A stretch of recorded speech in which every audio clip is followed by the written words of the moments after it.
Las Vegas, 4 Blue Bloods, 33 national championships among them, the most of any field ever in the Frozen Four, and 2 heavyweight matchups between Big Ten and NCHC teams.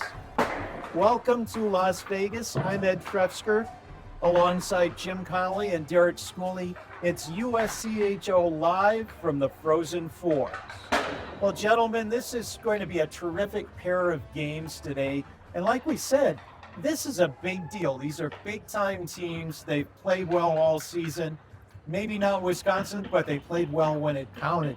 What is it about these teams that has brought them there and that makes this really a heavyweight battle this weekend? Well, I think let's just start with the fact that these are the 4 teams that have won the 4 most national championships, the 4 most national championships all time. I mean, right there, you're already talking about Blue Bloods, and that's really interesting. Then you look at the NCHC Big Ten matchup. You have 2 semifinals, both Big Ten and NCHC, and we're talking about in a season where those two leagues were the most dominant. When you put all of it together, that really does put the stakes on this matchup. Yeah, I think one of the things that is really intriguing is these are rebuilt teams. Michigan, obviously, they haven't won for a while, but they were top 8. I said they were a number 1 team when we played them the first weekend of the year, but then they've held that. These other ones, North Dakota hasn't been here. Wisconsin hasn't been here. These are teams that, would you have expected them here? I wouldn't have. There was been others that you might have thought of. That you would have thought of that should have been here. So I think that that's kind of the story. These are the Blue Bloods that are kind of coming back. Well, even with that, there's some history there. It has been a long time for North Dakota. This is their first return to the Frozen Four since they won it in Tampa in 2016. Wisconsin hasn't been here since 2010 when they were the national runner-up. Denver, 3 times in a row. They're becoming perennial national champions. And then Michigan, it's their 4th in 5 years, but no championship for the Wolverines since 1997. I think that's one thing that has really weighed on Michigan for a long time. You're talking about going back to Red Berenson's tenure. And, I think that Michigan fans are a little more patient than a lot of other fan bases. They like the fact that their team has success. They don't really, pile on when you're not winning national championships. But, when you just think about how long it has been for a national champion from the Big Ten, you're going back to Michigan State in 2007, I think that was 2006 or 7. But that's also before you had the Big Ten being the Big Ten. You would have expected. And you wouldn't have been shocked if Denver was here, right? If we said, Denver's here, it's like Christmas. It happens every year right now. So we're not surprised by that. But when's the Big Ten going to get over the hump? And I think that is a big storyline of this weekend is, are they going to finally get their national championship? You've got all these Blue Bloods here. You're going to have big crowds. I heard last night there was only 30 tickets, individual seats remaining in this whole building. So you're going to have some massive crowds. It's going to be exciting, but will the Big Ten get over the hump, or will you see the NCHC continue just to pile on national championships? Well, we'll certainly find out with today's games, as we have the early game with North Dakota and Wisconsin, and then Michigan and Denver. And we'll find out more about that when we continue. When we get back, we're going to talk about the impact of the CHL on college hockey this year, when USCHO Live from the Frozen Four in Las Vegas continues. The National is here. Spanning 4 U.S. time zones, the National Collegiate Hockey Conference sets the standard. This is where future stars shine. Shot! Oh, what a save! 7 national titles, more than 100 National Hockey League alumni, and 5 Stanley Cup champions. This is college hockey's biggest stage. 9 teams today, a 10th on the way. This is the National.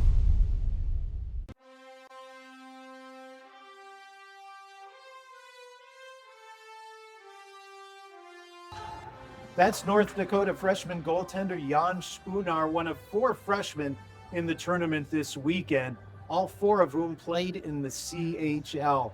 And what an impact it's had on college hockey. We're going to talk a little bit about that, really reshaping the sport.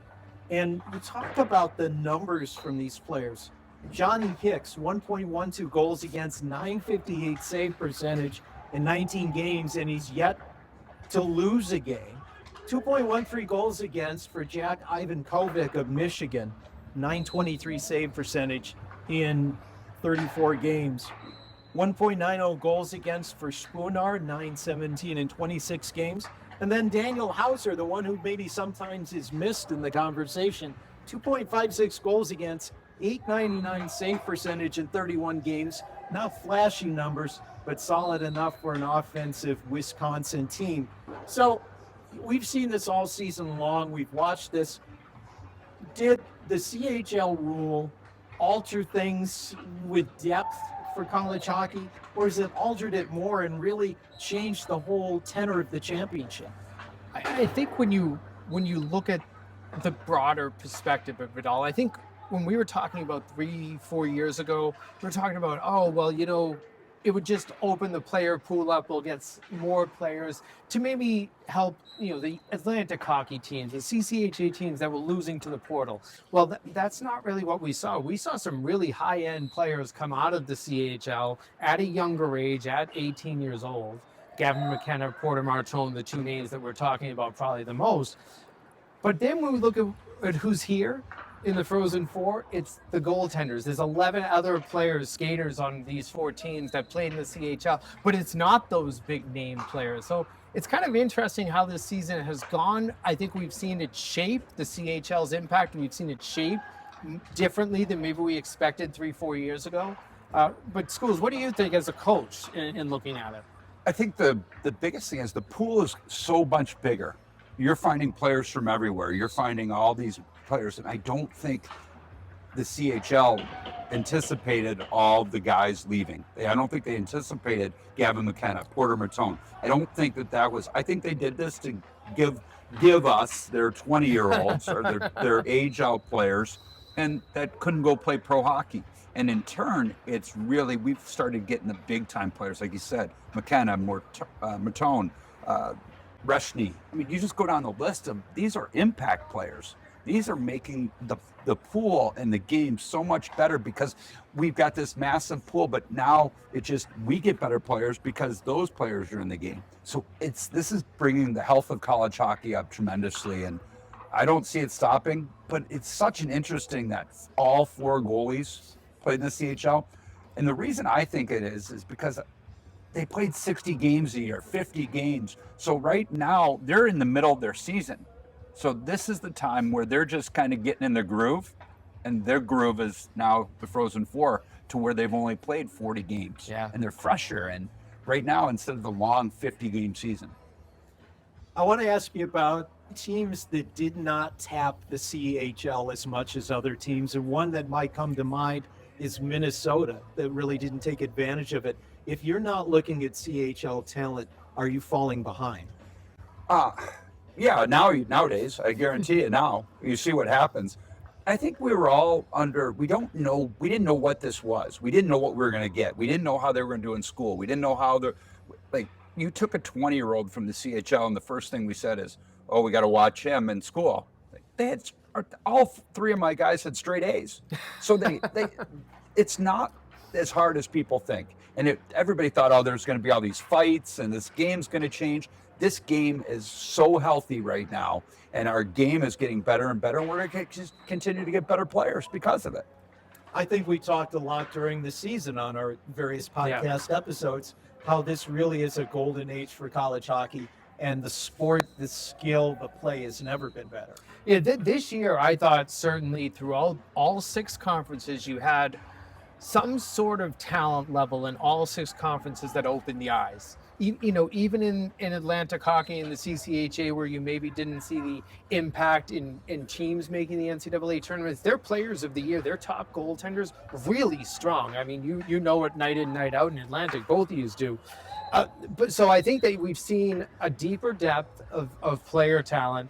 And I think when we really look at how this season progressed, we saw teams make adjustments in the season based on the impact that some of these major junior players were having. We even saw, teams bringing in players from at Christmas time from major junior. It felt a little bit more, I don't want to say pro hockey. It had a different feel, though. I mean, as a coach, how did you see it?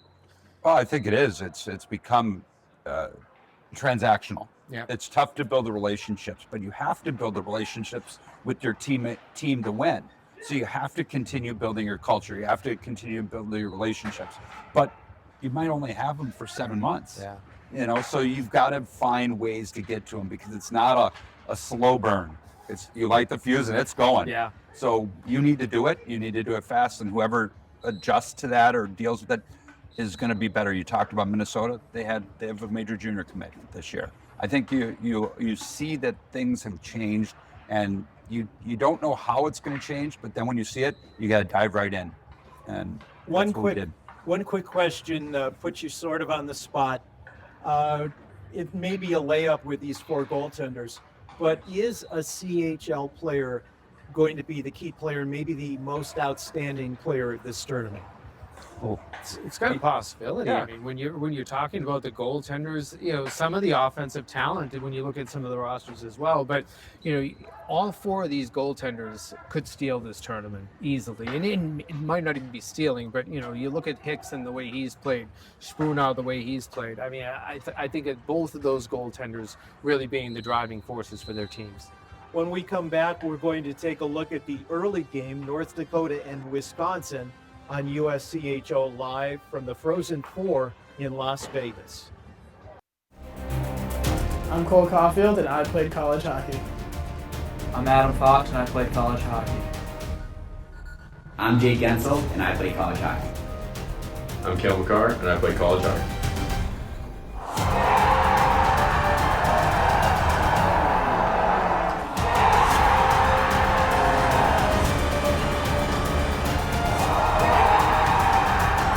Whether you are a fan or a player, nothing compares to college hockey.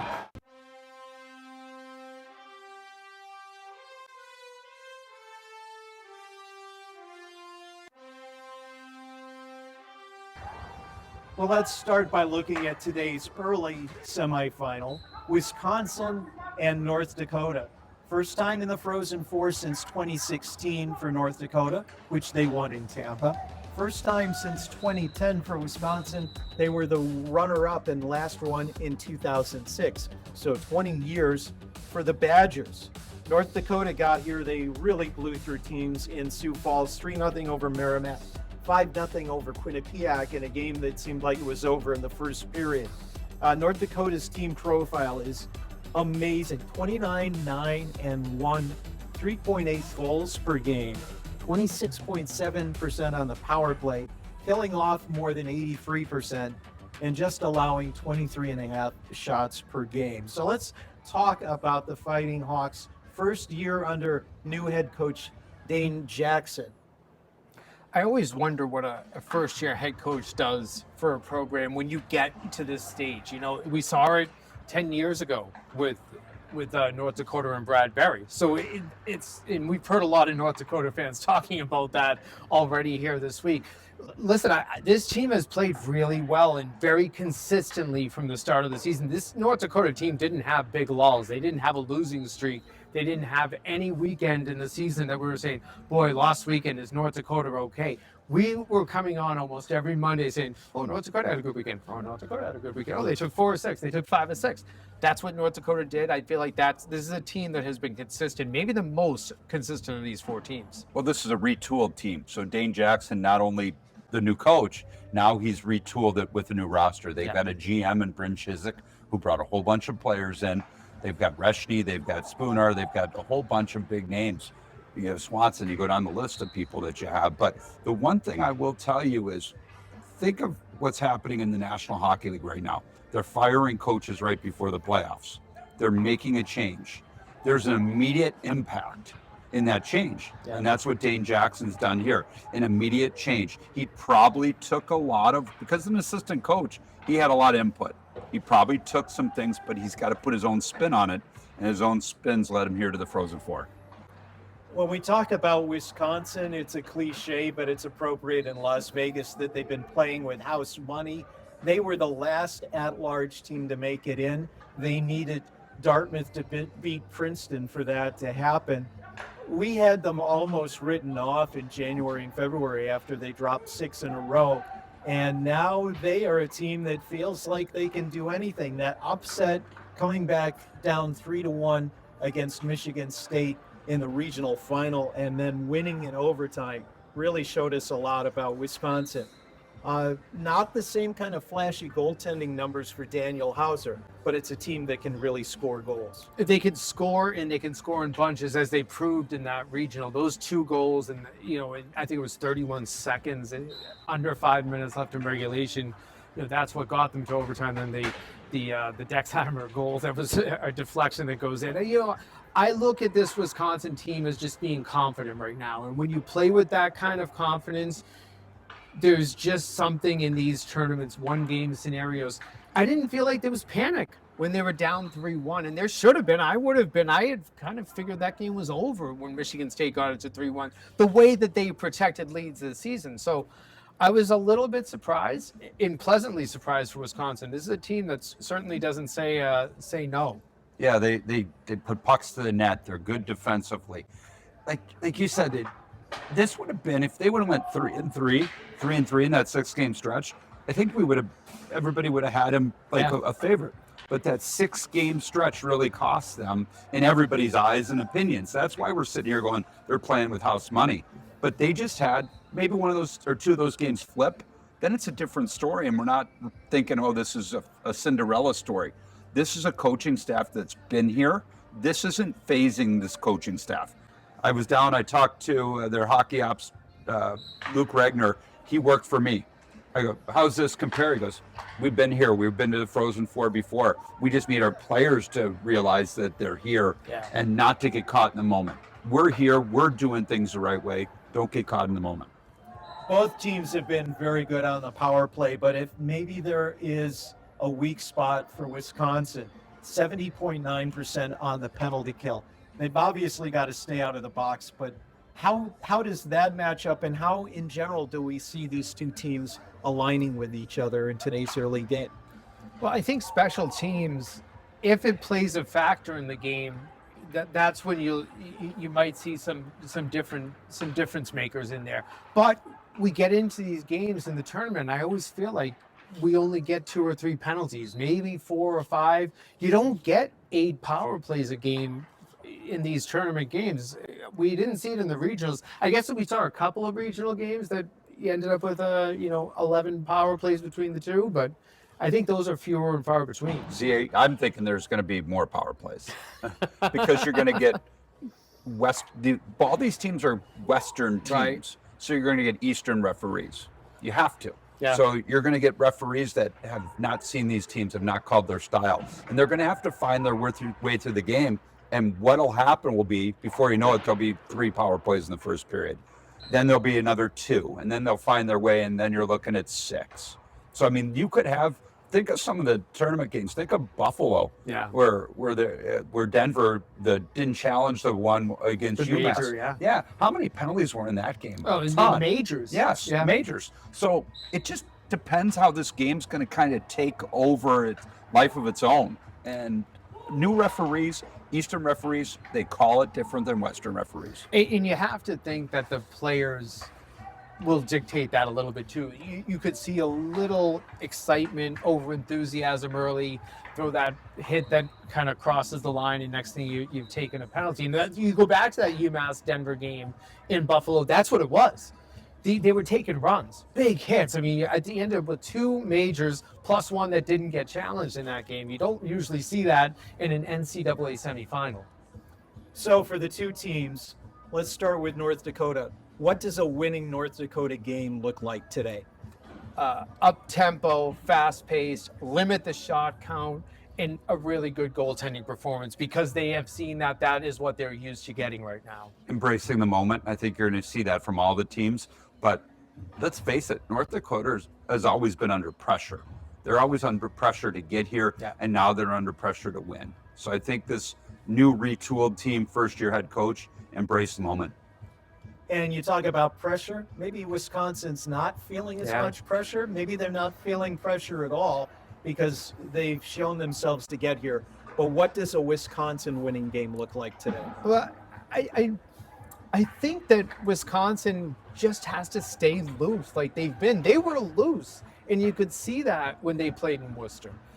Both of those games, I thought that they showed the ability to not panic, to stay confident and stay executing. And that starts with your leadership, your coaching. But if they can continue to stay loose and stay confident, the sky's the limit. I would say one word for them: mature. They're a veteran team. Be a veteran team. Yeah. Be mature.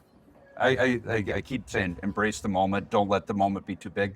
There's a lot of pressure on these blue bloods per se. So be mature. And I think Wisconsin's going to be fine because of they went through some anxiety. They went through some stress. North Dakota just went out and won. So they battled adversity. So be mature. We're going to talk about the other game, Michigan and Denver, when USCHO Live at the Frozen Four in Las Vegas continues. The National is here. Spanning 4 U.S. time zones, the National Collegiate Hockey Conference sets the standard. This is where future stars shine. Shot! Oh, what a save! 7 national titles, more than 100 National Hockey League alumni, and 5 Stanley Cup champions. This is college hockey's biggest stage. 9 teams today, a 10th on the way. This is the National.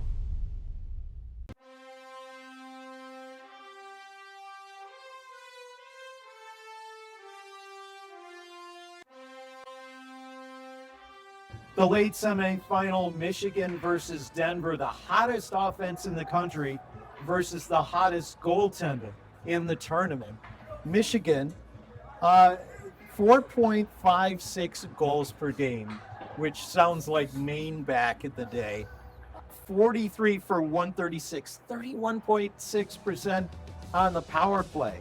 Meanwhile, Denver, only kind of an average power play, 19.5%. Good, but not great. But Denver, 27, 11, and 3, 2.06 goals against for the team. Johnny Hicks at 1.12 and 9.58, and they're 19 and 3 when scoring first. So you've got really a great matchup, maybe the impossible force and the immovable object there. But how do you draw this one up? First of all, Michigan, people maybe overlooking them a little bit. 4 out of the last 5 Frozen Fours, but no championship since the previous millennium. Well, I guess when you read those special teams numbers off, I go back to special teams again. And if this is a penalty-filled game, advantage Michigan. If it's not, maybe this is one where Denver can sit there and say, okay, we can play this game 5-on-5. We can win this game 5-on-5. The one thing I think Denver has to watch for, and they've done pretty well with this throughout the year, is not falling into that rut where you have 5 minutes off and you give up 3 or 4 goals. Because we know Michigan can do that. They can strike really quick. I go back to that Ohio State Big Ten final where it was a 3-2 game, and next thing I looked and it was 7-3 Michigan, and you realize they had put 5 in a row up. That's what they can do. That this offense can be scary. Yeah, I think there's 2 things that something's got to give.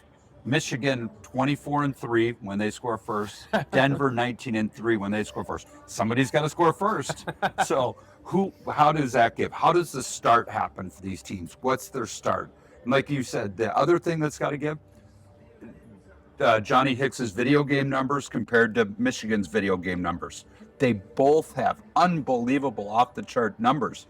Something's got to give there. So those are my 2 keys to kind of where this game's going to go, is who's going to score first, get off to a great start, and what's going to give, this goal scoring or the goalie. If you're a Denver fan, do you just continuously say Matt Davis in the back of your head? Well, I mean, Johnny Hicks is that's my point. A worthy successor to him. You know, we talked in the last segment about Eastern officials and officiating style. If this one ends up with a few penalties, do we end up with a game that's decided 5-on-5, or is it decided by the whistle? Well, I think if we get into a penalty field game, special teams will play, a huge factor. And also, don't forget that both of these teams can be dangerous shorthanded. When you have the skill and speed, you worry about letting up the power play goals, but these teams are also attack-minded when they're killing penalties. Yeah, I mean, 31.2%. Stay out of the box. That's what it comes down to. I mean, I watched their offense, and you said it earlier. They're just they can quick strike, while Denver can smother you. So once again, something's got to give, but stay out of the penalty box because advantage big time, Michigan. Yeah. Big time. And that leads us to the next question, like we asked with the other game. What does a Michigan win look like today? I think, getting their offense going. I don't think that they're going to win a 2-1 game. I think they're going to win something 5-3, 5-4, 6-5. That's fine. They could even win it 5-1, but I don't see them. I think a low-scoring game is advantage Denver, so I think Michigan has to get clicking. I agree with that. I think it's going to be high scoring. The one thing that we talked about the CHL goalies earlier, this game is not going to be too big for Ivan Kovac. Right. He's played in the World Juniors. He's played Memorial Cup, all this kind of stuff. This game is not going to be too big for him. So I think you're looking at a high-scoring game for Michigan to a low-scoring game because the game's not going to be too big for Ivan Kovac. Well, let's talk Denver. They probably want a low-scoring game. Yeah, right? Absolutely. I think that if this is, again, I brought up the name Matt Davis, but if you can use that blueprint from the national championship game a couple of years ago against Boston College, you feel like you might have to steal one, but you have the goaltender to do it. Johnny Hicks's numbers have been there all throughout the second half of the season. So if you have that confidence in your goaltender, you just want to make sure that you're playing your game. I think David Carl is probably talking more about his team than he is about Michigan. Like you said, steal a game. This is a team that we're talking about kind of in where we're going with it, Denver being the underdogs. What have they won, 14 in a row, undefeated? I mean, where we're talking about high scoring, they've won 14 or undefeated in 14. They just need to be themselves. I don't think they can change. Like we said, David Carl's going to talk about regionals today in his press conference. You could write those things. Denver's going to make the Frozen Four. You can write these things. They just have to be true to themselves and be what they are. Don't try to change. If it comes to a high scoring game, then be yourself. If it's a low scoring game, be yourself. So they've got to kind of just stick to what they do because 14 in a row undefeated, It's working. Well, we've talked about David Carl a little bit here, and he's a coach who's prepared teams well for this stage. And when we come back, we'll talk about each of the coaches who brought teams here to Las Vegas. Will we return with more of USCHO Live from the Frozen Four in Las Vegas? The National is here. Spanning 4 U.S. time zones, the National Collegiate Hockey Conference sets the standard. This is where future stars shine. Shot! Oh, what a save! Shot! 7 national titles, more than 100 National Hockey League alumni, and 5 Stanley Cup champions. This is college hockey's biggest stage. 9 teams today, a 10th on the way. This is the National.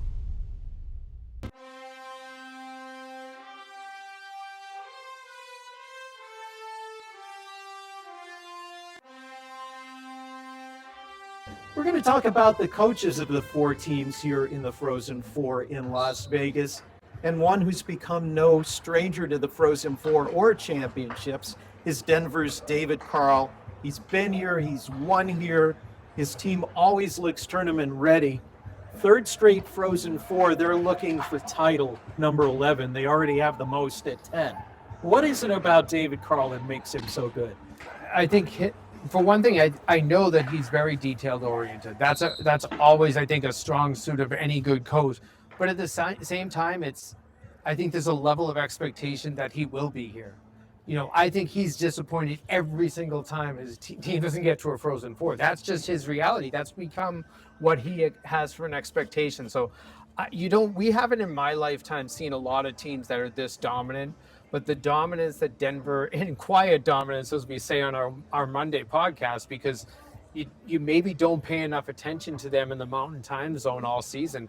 I think this Denver team and what DC has done, every time that I see them on this stage, you just sit there and say, here they are again. If you think of all-time great coaches that were at one place or a long number of years at a certain place, you think of Jack, Jerry, Jeff, all those. He's going to put himself in that rare air the way that he keeps winning. And he's still young. The question is, does he stay at Denver forever? Because that's where the legacy, like you grew up hearing about all these big names. It was Ron Mason, it was Red, it was all that. And now David Carl's that next wave of long-time, big-time coach. Brandon Naurato at Michigan didn't come in with a lot of head coaching experience, a lot of skills coaching in his background, became the interim head coach and took the team to the Frozen Four, and now it's 4 out of 5. They missed one, but they're back this year. What is it about Brandon Naurato that is working for him in Michigan? Well, I think that he learned the culture of the program under Mel Pearson. That helps a lot. I think that he understood what it meant to wear that sweater, what it means to be maize and blue. It's a pride thing. So I think when you bring that to the program, that starts it. But then obviously an executional coach, they win, and he does a good job of balancing his recruiting. I think that is one thing. You go back to Mel Pearson, and you don't forget that team. I think it was 2021 when they had 7 picks, 8 picks that were either first or second round, and that team is, didn't win a national championship, all those things. You look at this, there's some high-end players on this team, but you also have some veteran depth on this Michigan team. That's what I feel like Brandon Naurato has done a really good job building his teams just a little bit different. I think the word they used during the basketball was Michigan man. They used that during the tournament of alums, and this guy, he's a Michigan man. Yep. And he's an alum, he's grown up through the program, he sees what works, what doesn't. And he just goes out and recruits good players and then makes them even better. He goes out and gets Horcroft, TJ Hughes. We haven't even talked about the depth of their forwards. We talked about their goalies, but the depth of the Michigan's forwards. You got to go out, good players make good coaches, but you got to be able to get those guys to buy in. And I believe that he's done that. And to be able to have the pressure, once again, to get them continually back here. And I think they'll take advantage of it this time. Yeah. Among the coaches here who you might call a legend is Mike Hastings. Terrific success at Minnesota State, including a national championship game. Came to Wisconsin to try to rejuvenate the program.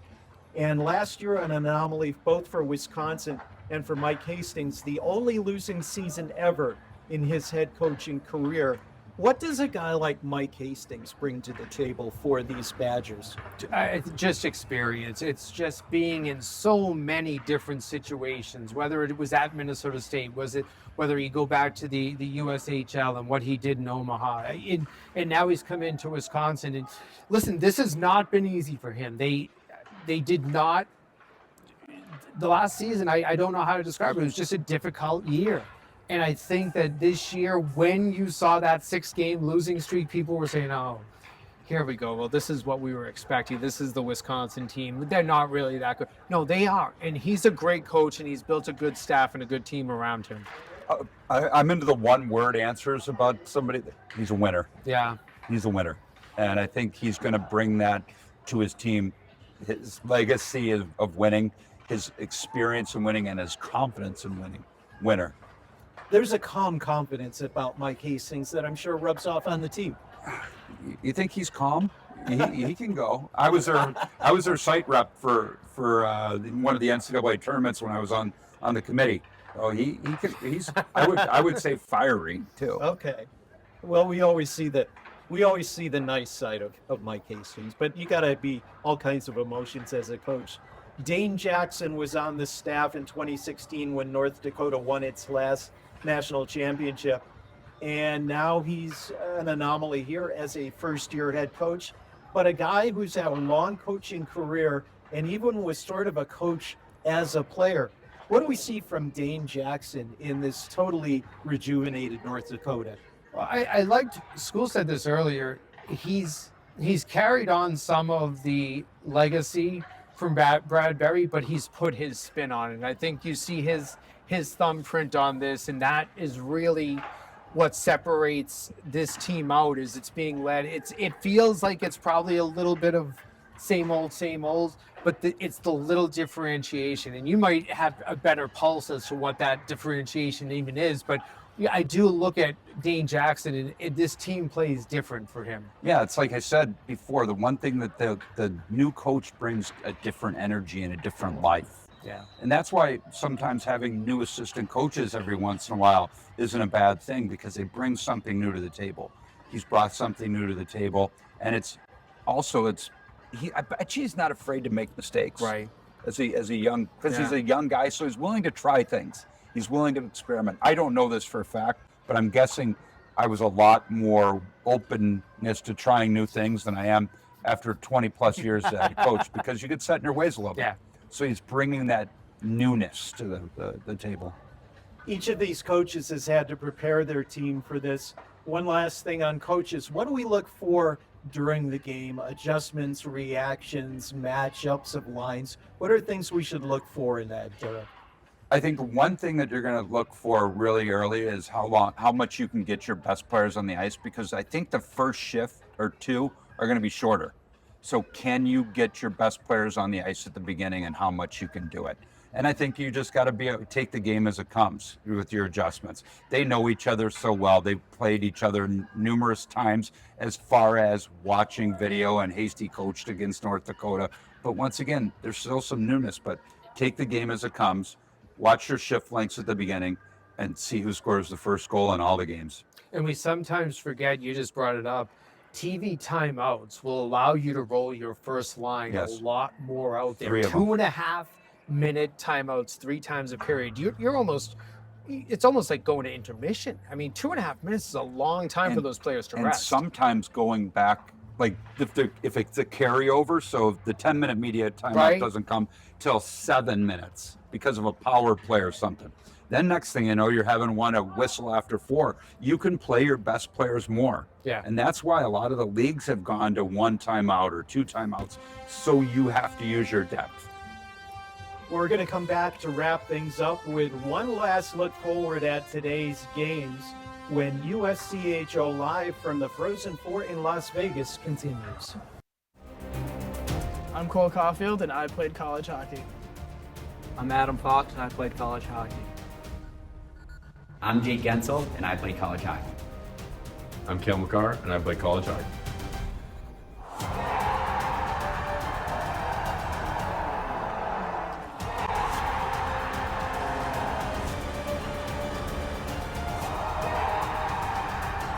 Whether you are a fan or a player, nothing compares to college hockey.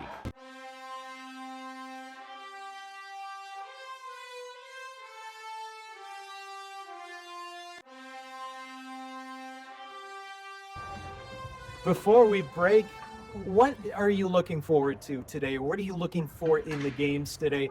Jim, what are you looking for from the 2 games today? Well, we've kind of mentioned it a little bit. I want to see how these games are called. If we have a lot of penalties, there are certain teams in here that I think will take advantage. I think Michigan obviously being the one. If this is a game that really the referees are letting a lot go, you can see teams, maybe the underdogs have a little bit better chance. First 3, last 3. First 3 of the period, last 3 of the period. We talk about starts, first goals, but those are momentum minutes. I think coming out, especially in this atmosphere, first 3 periods, get your shifts, get going, get into the game. Don't give up anything before the period. Don't change any momentum. So that's what I'm looking for, how each team handles the first 3 and last 3 of each period. And I think I'm going to be looking for which team is able to establish its style of play and whether there is a response that changes that up during the games. We're going to see some great hockey today. Thank you for joining us. For Jim Connolly, for Derek Schooley, I'm Ed Trefsker, and this has been USCHO Live at the Frozen 4 Thursday pregame.